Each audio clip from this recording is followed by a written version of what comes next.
Good morning, everyone. Welcome to the public hearing on our rules governing hearings before the department.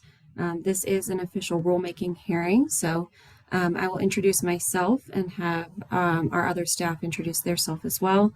I'm Erica Rogers. I'm the Policy Director here at Excise and Licenses, and we're excited to talk about the rules today. Hi, everyone. I'm Abby Soyson. I'm a Senior Policy Analyst with the Department of Excise and Licenses. All right. I know we also have some other department staff listening in as well, so if you have questions, there will be time for that after the presentation. There will also be time for public comment at the very end, so any public comments that are made on the record will be considered as part of the record for consideration in updates to the rules between the hearing and the final published version. So here's an agenda of what we're going to go over today. First, we'll go over some background of our current hearing policies and procedures, which is neither a rule document nor a fully, well, it hasn't been through the rulemaking process. Then we'll go through our approach and our objectives, as well as a timeline for the rulemaking process. After the background information, we'll go into the proposed rules. We'll give an overview of each proposed rule and the language and clarify any outstanding questions if people have them about the language. At the very end, we'll have public comment. Speakers will have up to 3 minutes to deliver public comments. We are also taking written comments, so those are encouraged, and we'll give you information at the end on how to do that. So for a little bit of background about our approach, we are currently in phase 1 of a 2-phased process of updating our hearing policies and procedures to improve them for public consumption. So in 2023, we have been working to formalize certain provisions in the rules and in the policies and procedures to make them agency rule. In phase 2, early next year, we will reimagine the remainder of the hearing policies and procedures as guidance documents for the public and training manuals for staff. The objectives in this project are to improve clarity, provide greater transparency, allow for flexibility and innovation for both the department as well as our applicants, customers, and citizens. We also want to provide a bit more consistency and accessibility. One thing that we've heard is that our hearing policies and procedures are very long and hard to understand. They're also hard to translate and interpret for folks who do not speak English as their first language. So in the goal of making the hearing policies and procedures into a more palatable, more accessible, more transparent, and more consistent set of policies, we are breaking them into rules and into guidance. So today we're going to be talking about the rules as part of the formal rulemaking process. And so you won't see all of the provisions that are in the current hearing policies and procedures in the rule set today. And we'll talk about why that is. So here's a bit of a timeline, kind of everything that's led up to this phase 1. The current set of the hearing policies and procedures, the 70-plus page document, was adopted in October of 2018. This was the last comprehensive update we did with the policies and procedures. They existed before that, but this was the last comprehensive update we did to update the document.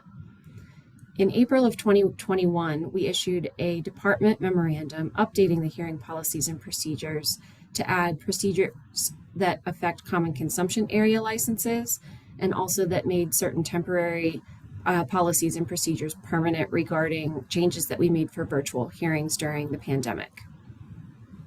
The following year, in February of 2022, we issued a second memorandum updating the hearing policies and procedures once again, affecting marijuana store, hospitality, and hospitality and sales licenses. You may remember that we passed an omnibus bill creating new license types and aligning our code with state code regarding marijuana. So those changes to the policies and procedures were as a result of that omnibus bill. Earlier this year, we published notice in the Daily Journal of this public hearing considering the adoption of proposed rules and regulations pertaining to public hearings. That's part of the requirement for adopting rules. We are on December 8th, that is today, where we're having the public hearing considering all of the changes. And our public comment period will extend through December 15th, which is next Friday at 5 p.m. All written comments must be given to, all spoken comments must be received today during the hearing public comment portion, but written comments will be able to be submitted through 5 o'clock on December 15th. The goal is that we would take any of those written comments and public comments and make any necessary tweaks or changes so that the rules will be in effect by January 1st, 2024, so that any hearings starting in January of 2024 will be able to utilize the new rules and the existing policies and procedures. So here's what currently makes up our hearing policies and procedures. As I mentioned, we have 3 documents. It is the Excise and Licenses Hearing Policies and Procedures document. As I mentioned, this is a policy document and it is not formal agency rules. It did not go through a formal agency rulemaking process, but it describes the policies and procedures for needs and desires hearings, denial appeal hearings, and disciplinary hearings for various types of licenses. As I mentioned, that April memo made permanent certain temporary hearing policies and procedures that accommodated for social distancing during the pandemic, as well as added new policies and procedures that applied to common consumption area licenses. Finally, the 2022 memo added the updates regarding marijuana store, hospitality, and sales license hearings.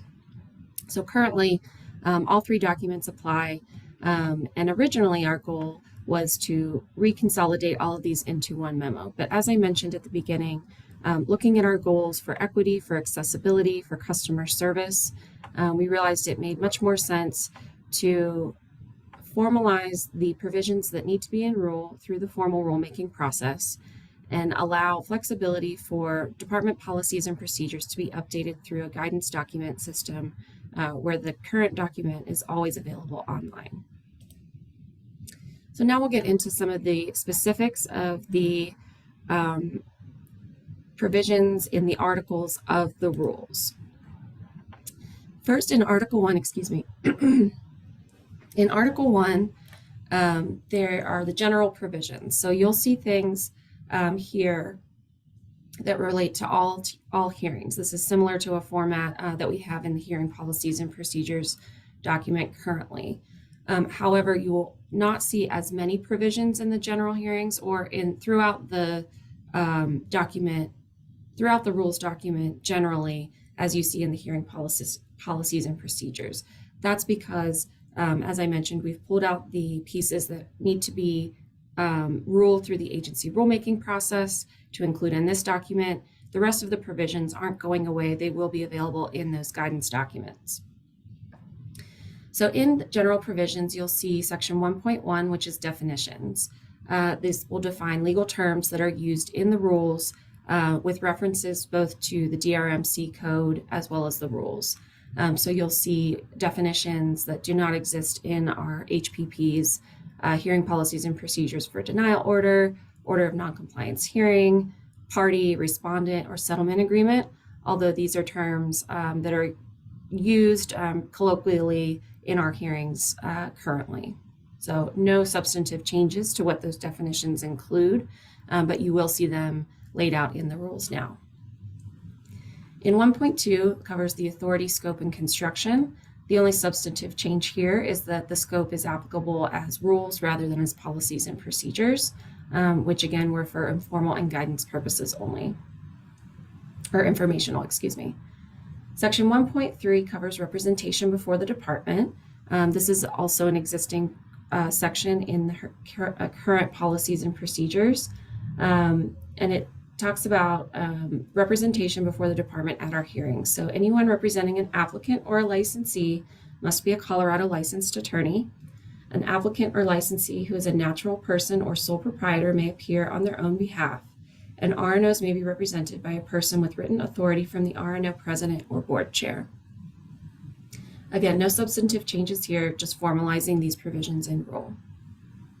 Same with 1.4, which covers ex parte communications. These are communications that occur off the record which are not permitted. So any communications with the director or hearing officer about the subject of a hearing must be made on the record with all parties copied. Ex parte communications will not be considered. In section 1.5, we cover the use of cameras and recording, streaming, or photographing at hearings. This is prohibited unless you have prior approval. That approval must be submitted via a written request at least 2 days prior to the hearing. There are standards for when the hearing officer can approve the request for that use of cameras at the hearing. In section 1.6, we cover orders issued by the director, and we make rule that in the event of any conflict between an order issued by the director or any policy, procedure, guideline, or other order issued by a hearing officer, the director's order controls. Section 1.7 covers pre-hearing briefs, which, again, there are no substantive changes from the current hearing policies and procedures. But 1.7 outlines the use of pre-hearing briefs, which are an optional tool but may be required by the hearing officer or the director. If these are utilized, they must be filed at least 14 days in advance of a hearing, and responses must be filed no later than 7 days after the filing of the pre-hearing brief.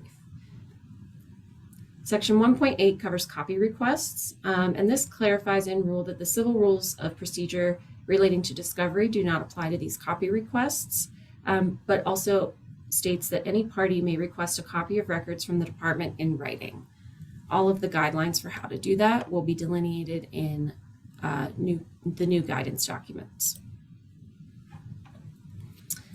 In sections 1.9 and 1.10, we cover requests for interpreter services and continuances.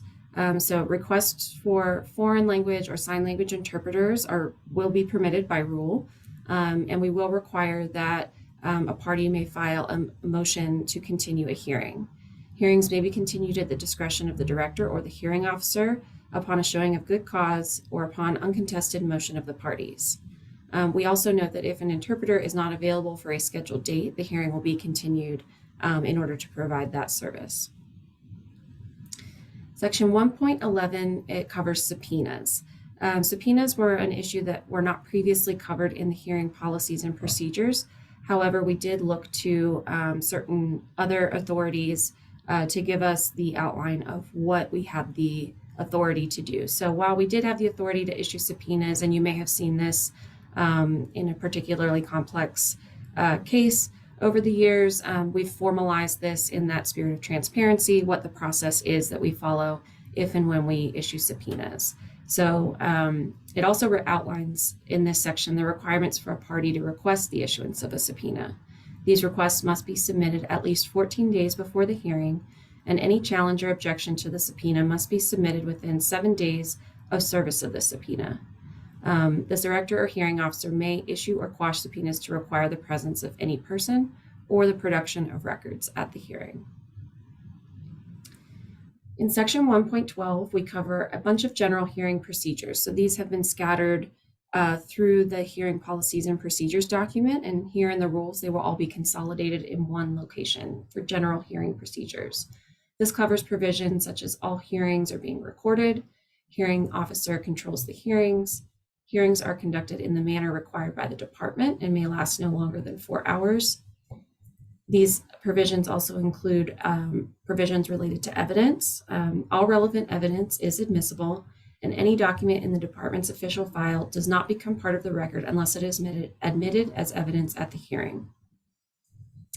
As with the current hearing policies and procedures, the hearing officer may exclude evidence, which is a decision reviewable by the director. All testimony given at a hearing is given under oath, and the hearing officer may question any party or witness. Expert witnesses are permitted but must be qualified by the hearing officer as an expert. Any list of expert witnesses must be submitted 7 days in advance. Section 1.13 covers general post-hearing procedures, so things that happen after a hearing.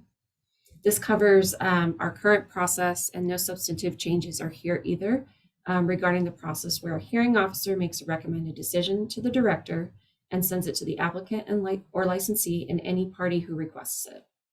Objections to that recommended decision must be filed within 14 days, and responses to any objections if they're made, must be filed within 7 days of the mailing date of those objections.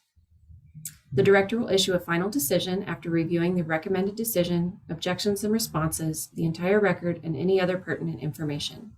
The final decision is sent to all parties who were sent the recommended decision. Article 2 then covers specific rules for needs and desires hearings. A lot of these sections, this section is going to be a lot shorter than a lot of the needs and desires sections that are currently in the hearing policies and procedures. And one of the reasons is we don't want to be duplicative of requirements that are already in state code, state rule, or the DRMC or other agency rule. So for example, a lot of our existing hearing policy and procedure provisions relating to needs and desires are already covered in one of those authorities. These rules are supplemental to those other authorities, and so you will only see rules that are supplemental in nature.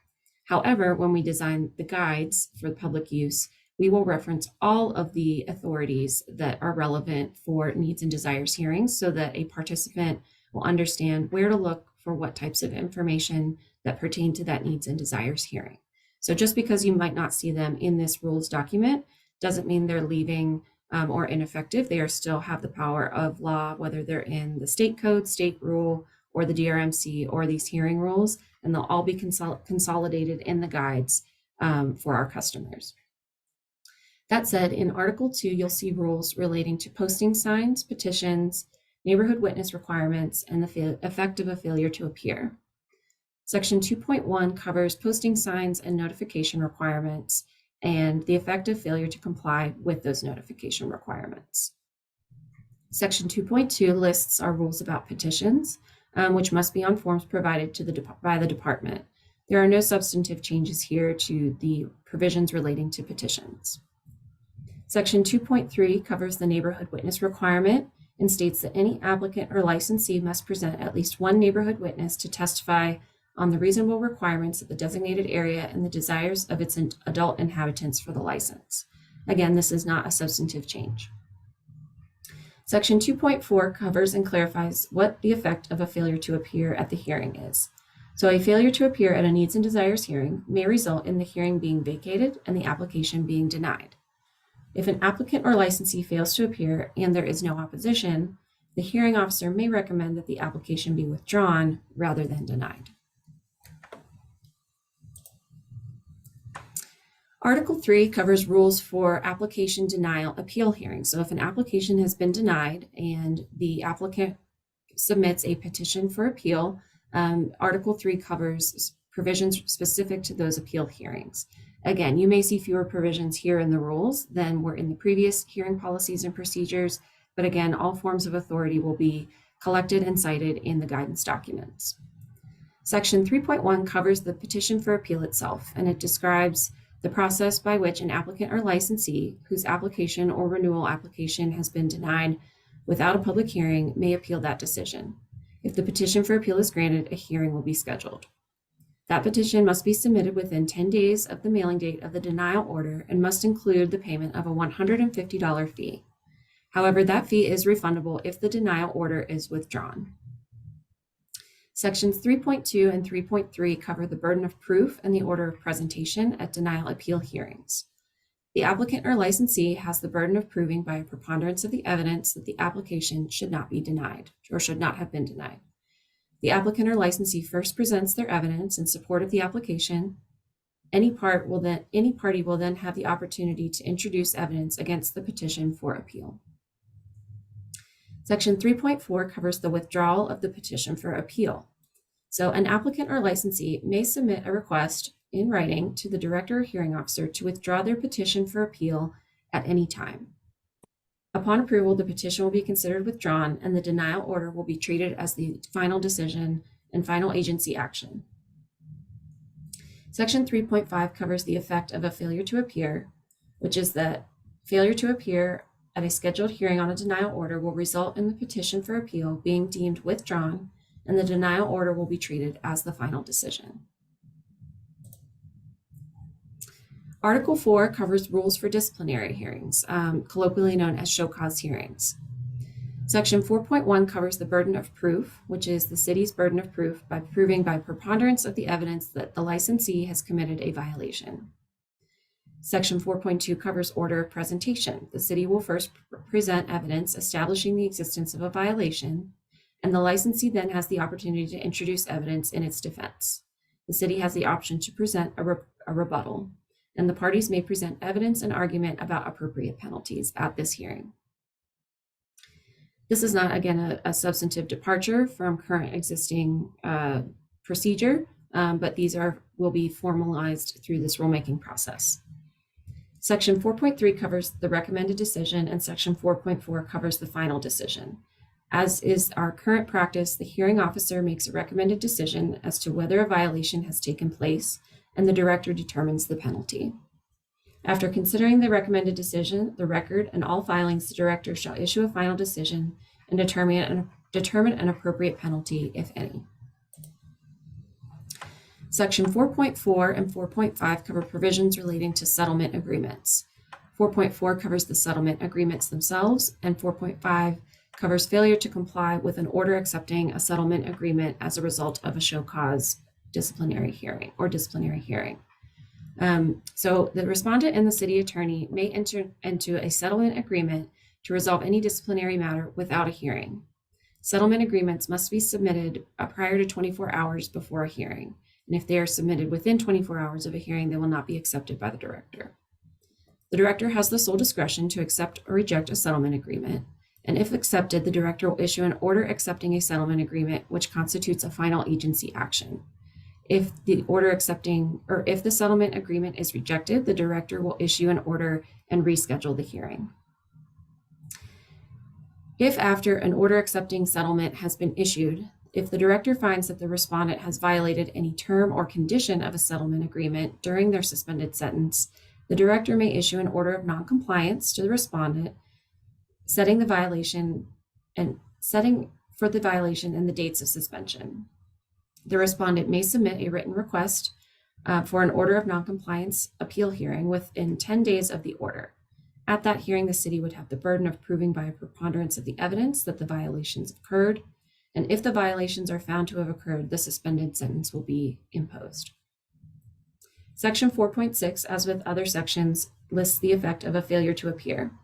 If the licensee fails to appear at the hearing may proceed without the licensee, and the license may be suspended, fined, or revoked without further notice. Article 5 is a new article covering rules for administrative citation hearings. Currently, our administrative citation rules appear in a separate rule set that has not been updated in many years. This rulemaking would, in effect, repeal those old rules for administrative citations and reenact the rules pertaining to administrative citations outlined here. The goal is to put all of the rules relating to any type of hearings in one place and one document in one rule set. So Section 5.1 covers administrative citations in general. Administrative citations shall be issued in a manner required by the department and include all content required by the Denver Revised Municipal Code. Administrative citations may be withdrawn and reissued by the department at any time prior to an administrative citation hearing. If an administrative citation is withdrawn, the hearing will be vacated. Section 5.2 outlines the process by which a party issued an administrative citation may submit a petition to appeal that administrative citation. A responsible party may submit a petition for appeal of the administrative citation to the department. It must be submitted on forms provided by the department within 10 days of service of the administrative citation. The petition for appeal must include payment of a $150 fee. However, that fee is refundable if the administrative citation is dismissed or withdrawn. Section 5.3 covers the administrative citation hearing officer and states that hearing officers are appointed by the director and serve at the director's pleasure. They must be a Colorado licensed attorney. Administrative hearing officers have the power and duty to issue administrative enforcement orders on the matter, which must be sent to all parties. The hearing officer controls the hearing and may issue subpoenas. Section 5.4 covers the order of presentation at an administrative citation appeal hearing. The department will first present evidence establishing the existence of a violation. The responsible party will then have an opportunity to introduce evidence in its defense. The department may present a rebuttal, and the parties may present evidence and argument regarding penalties. To summarize, some of the key updates include fees, subpoenas, and administrative citations. All other provisions are either clarifying but not substantive changes in nature. Petition for appeal of a denial order or administrative citation is $150. However, that fee is refundable if the denial order or administrative citation is withdrawn or dismissed. This establishment of a fee through rulemaking allows us to cover the cost of administering the hearings on a timely basis. As I mentioned, this department already has the subpoena power, the power to issue subpoenas in the authority. However, these rules detail the subpoena process that we have followed in the past and will continue to follow moving forward in a more transparent manner by putting the process in writing. Finally, with administrative citations, as I mentioned, the rules for administrative citation hearings will now be combined into one document with all of the other hearing rules. Before we go into public comment, if anyone has any questions that they've put in the Q&A box, we'll address those at this point. Looks like Abby has been answering a couple of questions.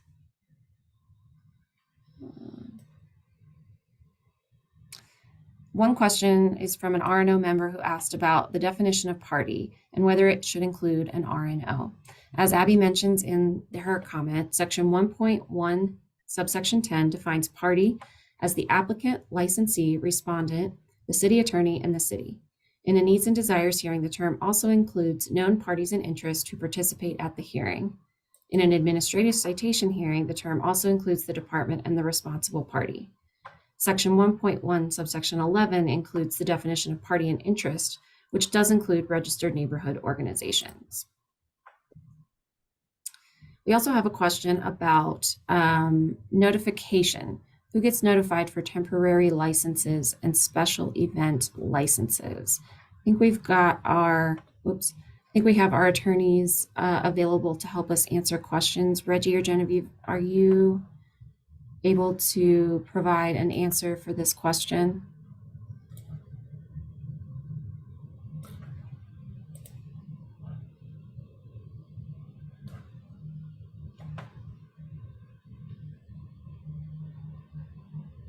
Looks like Reggie came off mute, but he's not talking.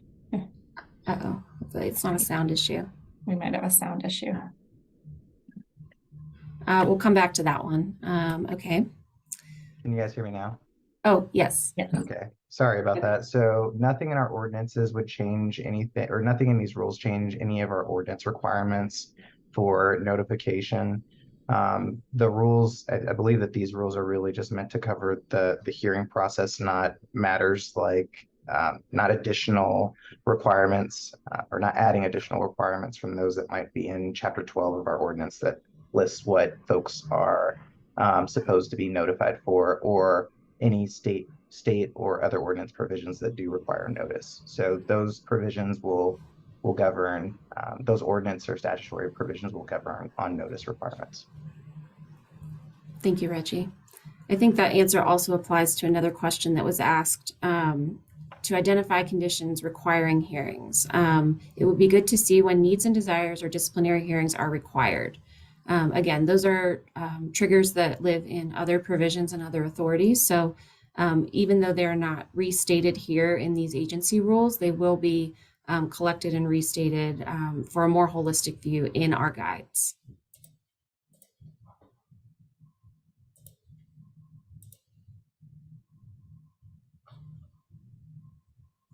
Okay.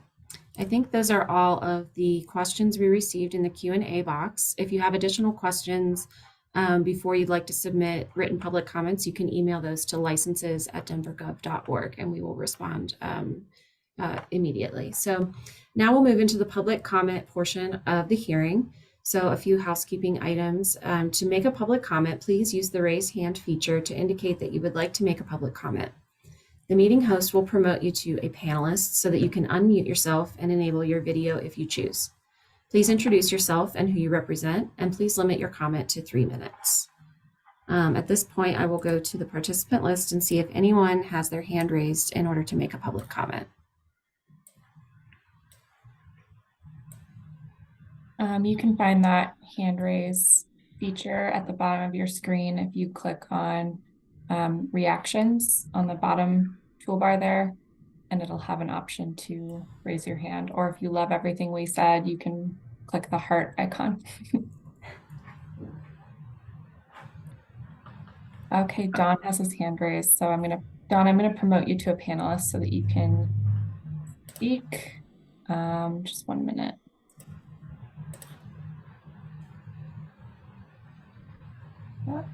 You should be able to speak. Can we hear you, Don? Can you hear me? Yes.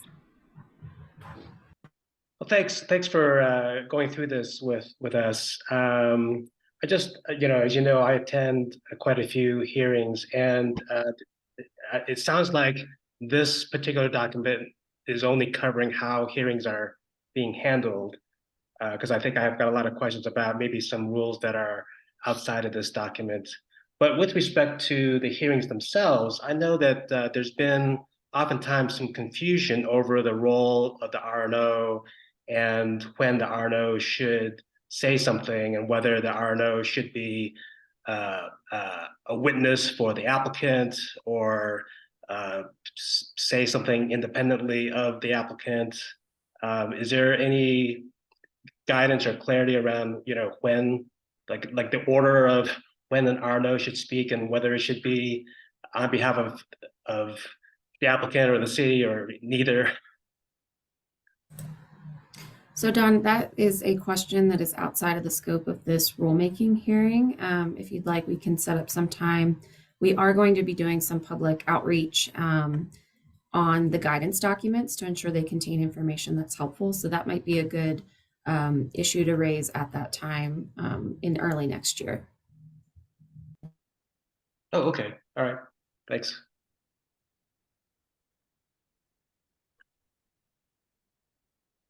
That's all I have. Thanks. Thanks, Don. Thank you, Don.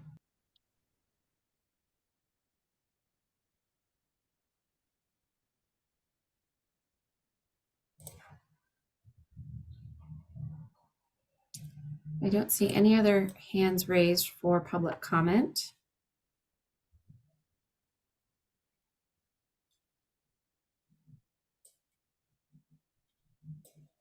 We'll give about another minute or so. If we do not have any other spoken comments, I will remind folks that you can still submit written comments through next Friday at 5 p.m. You can do that in one of three ways. You can mail, old school snail mail, your comments to our Department of Excise and Licenses, care of our policy team at 201 West Colfax, Department 206, Denver, Colorado 80202. You may also email your comments to licenses@denvergov.org with the subject line Hearing Rules Public Comment. Or once again, if you have comments that you'd like to deliver today, please use the raise hand feature and we'll get those on the record today.